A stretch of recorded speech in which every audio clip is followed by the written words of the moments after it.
Taking a new job in an organisation that you haven't worked in before should be a really big deal. So if you don't have any questions to ask the hiring manager, it shows that you're really not placing enough value on yourself, you're not doing your due diligence, or really understanding that your career is important enough to ask the questions to make sure that the role is right for you. Now, in my previous videos, you've heard me say that you should be asking questions along the way, and that's absolutely true. But the end of the interview is the time for you to ask questions, because up until now, the panel has spent time deciding whether you're right for the role, and now it's time for you to decide if the organisation is right for you.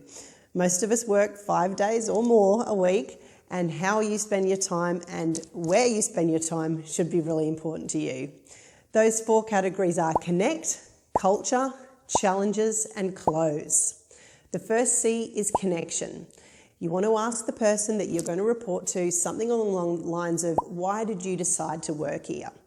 Now, this is an opportunity for you to bond with the individual by learning about why they got hired by the company and what drew them there, why they decided to invest their career in this business. This is going to give you a lot of insight, not only into their own decisions and their own decision-making matrix, but also into them as a person.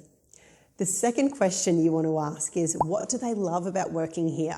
It's really important to ask a positive question that lets your hiring manager talk about all the things that they love about the organisation. This is going to be a great chance for you to connect, and you're also going to be able to evaluate whether or not these sound like things that you actually care about as a person as well. Remember, these questions are designed for you to get insight as to whether or not this company is a good fit for you or not. So whilst they're positive and they're an opportunity for you to connect, it's also giving you a really good chance to evaluate whether the role is actually right for you. The second C, it's culture. You want to understand the culture that you're walking into. Does this company go about business in a way that you respect and trust? Is it a company that you'd be proud to work there? Values can be read on a website, but how the company actually walks the walk can be discovered in the interview.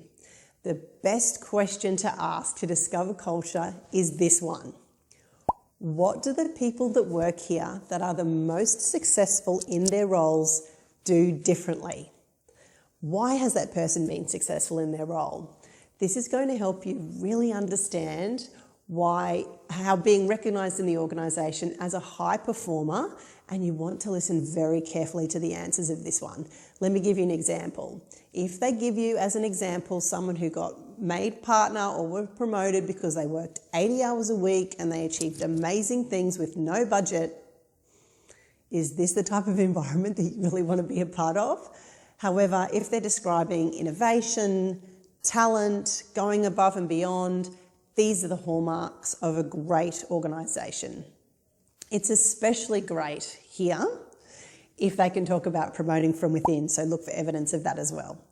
The second part to this question is to ask about staff turnover, and this can be a tricky question to ask because companies that don't have great staff turnover don't really like talking about it. So a way to get around this is to ask, what's the biggest reason why people who aren't successful in their roles don't work out? When you've hired a person and they don't fit the culture, what are the things that they did differently?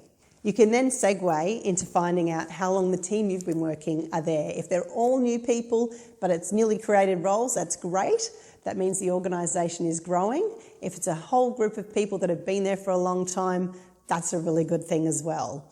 You also want to find out why the previous person left the role, and that can give you some really good insights into culture. The third C, it's challenges. Ask the hiring manager how they will measure success in the role. A good way to ask this is, if I was to start tomorrow and you were sitting down with me in 3 months and you were thrilled with my performance, what would I have delivered to you in this time frame? Do this again for 6 months, 12 months, and 3 years. Now, this actually achieves 2 things. Firstly, it will let you know exactly what success looks like in the role and what is important to the hiring manager that you're going to be reporting to. Secondly, it's a little psychological trick here. You are asking the panel to envision you in the role and being successful in the role.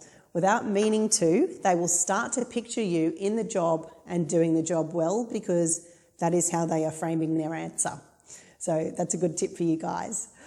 Then ask what the biggest challenges are the company will experience this year and how this role will help to overcome or contribute to that. Again, what you're showing here is that you understand that you will need to contribute to the overall strategic direction of the business and how you will help them to solve a problem and alleviate a particular pain. These questions will also help you to decide if it's a role that you want to invest your time in or not. I have to say, if they cannot clearly articulate what they want the person to do, how will you know if you're being successful in the role? That's a big red flag for me right there, because there will be no way for you to measure your own success, how you're making an impact, and how are you going to go about asking for a raise or a promotion if they've got no idea what success looks like. The final C is closing. I love it when candidates at the end of an interview do two things. One is to ask a very powerful question. If there are some skills or experience that you think that I'm lacking to make me a perfect fit for the role, what are these? This is a very polite way to ask about shortcomings for yourself in comparison to other candidates that are being interviewed. And this does two things. Firstly, it gives you an opportunity to show that you don't think that you're absolutely perfect for the role, and it also gives you an opportunity to talk about how you might address these shortcomings.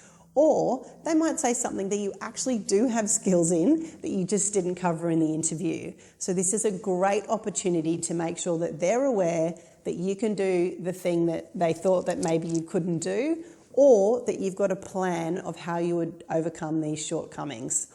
If you didn't ask that question, you're not going to be able to overcome that objection. Now finally, and only if you've been happy to the answers to the questions so far, you can express your interest in the role.